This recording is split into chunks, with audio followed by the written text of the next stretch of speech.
Jacob Lawrence, The Studio, 1977. Hi everyone. We will have a fun lesson today. In today's lesson, you will learn about Jacob Lawrence's life and his painting called The Studio, and learn about his expressionistic style, which shows the lifestyle of his African American community.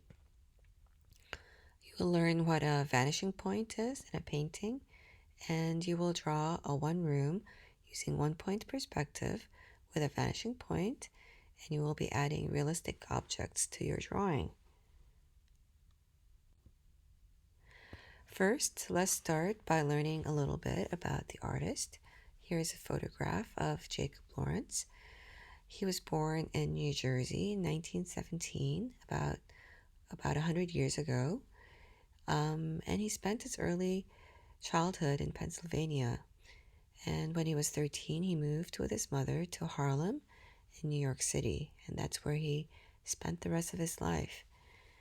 He began painting pictures of things that he saw around him, and he expressed his feelings in his paintings, and about his experiences while living in Harlem. Harlem at that time in New York City was very vibrant with lots of artists, and many of the people who lived in Harlem at that time were African Americans.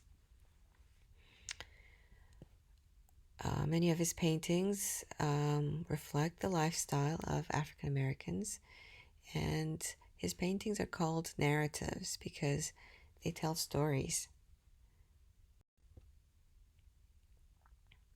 So in this painting called The Studio, Jacob Lawrence shows a scene from his own experience as an artist. It's a scene of an artist working in an attic studio. You can see carpentry tools on the railing, and these are kind of common common themes in his work.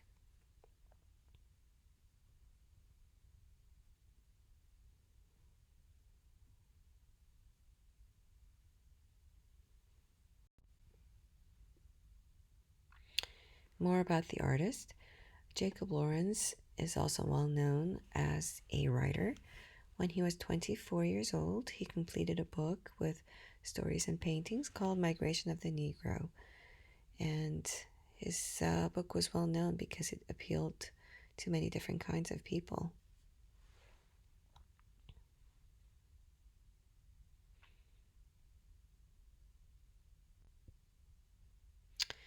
For today's project, you will need a plain white paper for sketching.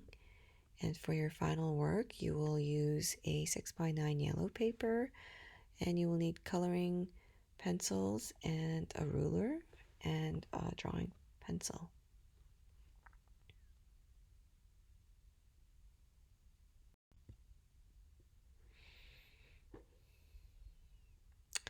So for today's project, you'll be drawing a room with 1-point perspective. Before we start, think about your dream bedroom. What features would make this room special? And where would you place the bed, the dresser, your desk?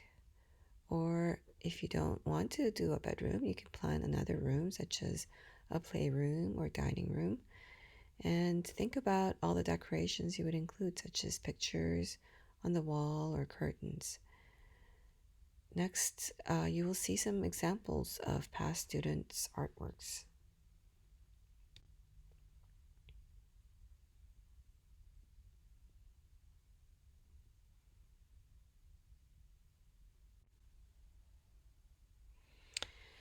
So for today's project, first, using a plain white paper, follow the video tutorial and create a room as the video shows you. And so this will be your practice run. Next, for your real artwork, use the yellow paper, and the yellow paper should have come in the packet that you picked up last week, Wednesday. And use the methods shown in the video to draw your dream room, first using a pencil, then color your drawing with colored pencils.